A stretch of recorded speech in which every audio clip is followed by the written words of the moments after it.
this is Lady Boulay, and I hope you're having a wonderful day. Today's feature is Bessie Elizabeth Coleman. Bessie Coleman was one of the first women to fly an airplane in the United States. It was in the 1920s. Women had just gotten the right to vote. Black Americans were still undergoing Jim Crow, but Bessie Coleman was flying an airplane. Bessie was doing in the 1920s what the Blue Angels are doing now. She was a pioneer of the acrobatic air shows. She was born in 1892 in Atlanta, Texas. I did not think there was any such place as Atlanta, Texas, but it turns out that it is. She was born into a large family, 13 children.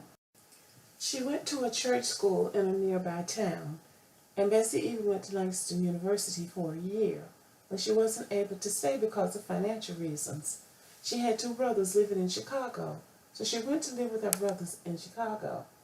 They had served in the military during World War I in France, and so they were telling stories about French women flying airplanes. And this piqued Bessie's interest. So she started reading stories about air adventures and about flying, and she became really enamored with the idea of learning how to fly.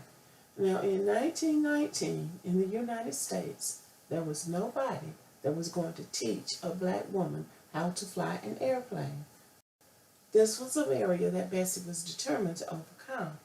Aviation was new in the 1920s. It was the new technology, so everybody was talking about it. Bessie went to beauty school and took up the art of manicuring. She got a job as a manicurist in a barbershop. Even in the barbershop, they were talking about flying adventures, telling great stories about men flying. Little did they know that the young manicurist was planning her own flying adventures. Bessie took a second job in a restaurant to save money in hopes of financing her dream. She also became acquainted with the publisher of the Chicago Defender, Robert Abbott, who was also African American. The Chicago Defender is an African American newspaper. He began writing stories about her desire to fly. This was a bold dream for a black woman in 1919, but this man got on board with her dream and became her mentor. He urged her to take a French-speaking class. He also encouraged her to apply to a French flying school. Going to France was the key to realizing her dream. Finally, on November 20th of 1920, Bessie was on her way to France. She stayed for 7 months learning to fly an airplane. Her instructors said she was a very good student. At the end of the 7 months, she had her pilot's license, and she returned to the United States flying a plane. Air travel was not common in 1921. People didn't get on airplanes and go from place to place. So Bessie quickly realized that if she was going to make a living flying an airplane, she would have to become a barnstormer, doing dangerous tricks and taking chances with her life. She did not have the skills for that, so she returned to Europe, where she studied for several months with some of the best pilots and some of the most advanced pilots in Europe. She learned the techniques and tactics of stunt flying, and when she returned to the United States, she had mastered the skills of exhibition flying. She made her first appearance on September 1922 near Long Island, New York, and she was billed as the world's greatest woman flyer, and it was sponsored by her old friend and mentor, Robert Abbott. This event was done to honor the 369th Infantry from Harlem, New York, called the Harlem Hellfighters, and she was an immediate sensation. And she was just getting started. She was a fearless daredevil doing nail-biting stunts. With the airplane, she was making figure eights, dipping low to the ground and shooting back up into the sky, speed flying, and she was doing the loop-de-loops, doing the barnstorming that the crowds loved. I found it astonishing that she was also parachuting, jumping out of the plane. She was earning the title as the world's greatest woman flyer. She was popular in both America and Europe. The Europeans knew that she had studied over there, so they were invested in her too. She became the darling of the black press, although they often criticized her flamboyant style and her opportunistic nature. Nevertheless, they all agreed that she was a superstar and that she was a credit to the black race.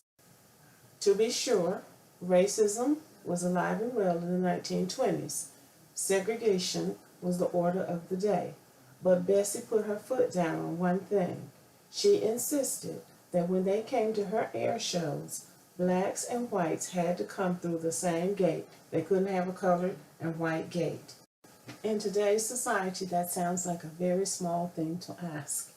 But in 1923, that was a big thing to ask.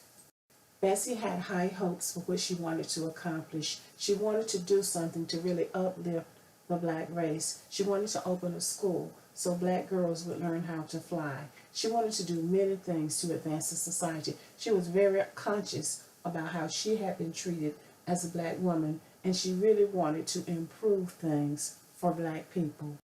Unfortunately, Bessie did not live long enough to realize all of her dreams. She had chosen a dangerous profession.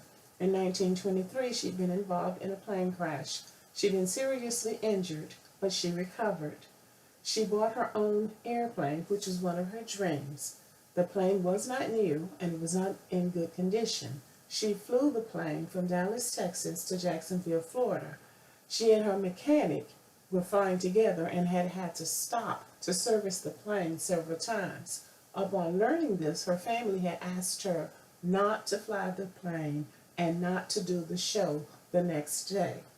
But Bessie was determined to do the show. Apparently, the plane was serviced again. Bessie and her mechanic went up to do a rehearsal. He was flying the plane, and she was going to jump out of the plane as a part of her stunt, so she was not wearing her seatbelt. But early into the flight, the engine jammed, the plane crashed, and Bessie Coleman was tragically killed, as was her mechanic. Upon examining the crash, it was discovered that the wrench had been left in the engine, and that was what caused the plane to crash. The African American community was devastated over the death of Bessie Coleman. Bessie died April the 30th, 1926. She was 34 years old. Bessie Coleman's story has not been told in the annals of American history, as much of African American history is buried. So we didn't know about her. People who did not live in that time didn't hear about her for a long, long time. But the cream has a way of rising to the top, and Bessie has risen to the top, so that now we hear quite a bit about Bessie and her accomplishments. No woman has come along to challenge what she did. Amelia Earhart is the name that we hear about when we talk about early women flyers. Bessie certainly came before Amelia Earhart, and they had different itineraries. Bessie was a stunt flyer, flying for entertainment. Amelia Earhart was more of an adventure flyer, doing distance flying, flying across oceans and setting records in that way. But each woman is her own historic figure, and each woman set her own historic records.